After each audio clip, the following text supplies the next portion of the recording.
Le bouddhisme humaniste, l'intention première de Bouddha par le vénérable maître Xingyun.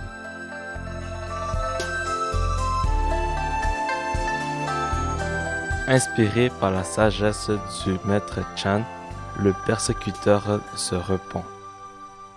Han Yu est l'initiateur du mouvement de prose à l'ancienne, celui qui vient en tête des 8 grands prosateurs des dynasties Tang et Song. Selon lui, l'éthique confucienne était la seule base de la stabilité politique et sociale. C'est pourquoi il préconisait de mettre fin aux agissements bouddhistes et taoïstes.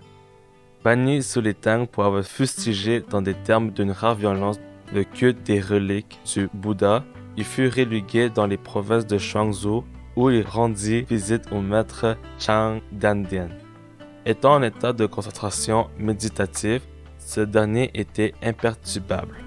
Son disciple debout à côté de Han Yu lui chuchota à l'oreille. Perturbez-le d'abord avec la concentration méditative, ensuite réveillez-le avec la sagesse. À ces mots, Han Yu répondit avec admiration: j'ai bien reçu le message par la bouche de votre disciple.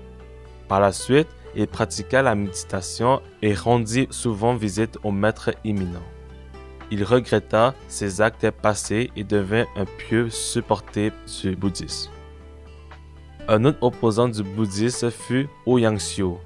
Son ouvrage Principes fondamentaux dénigrant le bouddhisme reçut de nombreuses réponses favorables.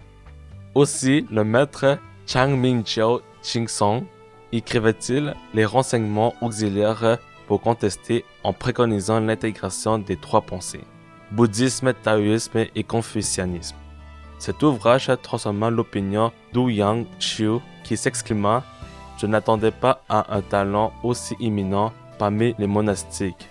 Sur ce, il se vêtit de son mieux pour lui rendre visite et lui demanda conseil en abandonnant totalement ses opinions obtuses. Par la suite, sous l'influence de maître Chang Zuying, il réalisa le côté merveilleux du bouddhisme et se tourna dès lors vers le bouddhisme humaniste. Il se mit à écrire des textes encourageant les bonnes actions et entretient de merveilleuses relations avec d'éminents maîtres bouddhistes.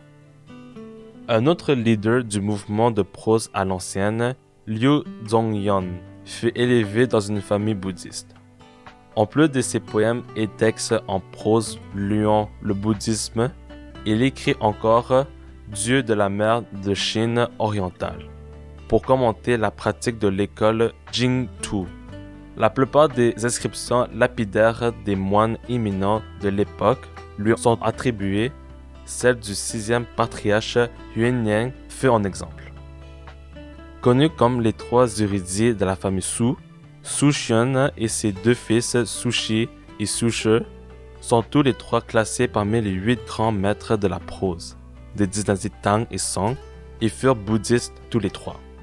Certes, le père Su Chen était plus centré sur le confucianisme, mais non seulement il n'excluait pas le bouddhisme, mais il entretenait d'étroites relations avec les maîtres Chan Yuanden Runa et Ba Yue Yuanjin. Extrêmement talentueux, Su Shi subit cependant toute sa vie les aléas de la vie politique et connut de nombreux bannissements. Pour cette raison, ses poèmes et sa prose laissant paraître souvent des inspirations bouddhistes, le fameux Gong'an qu'il a eu avec les maîtres Chang Faoying, l'imperturbable qui s'est lancé à l'autre côté de la rivière à cause d'un vent, se raconte encore de nos jours.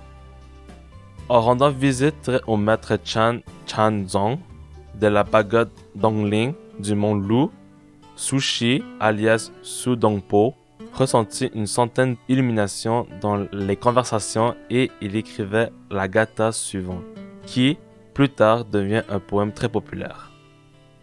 Les murmures des ruisseaux ne sont que les mots du Dharma.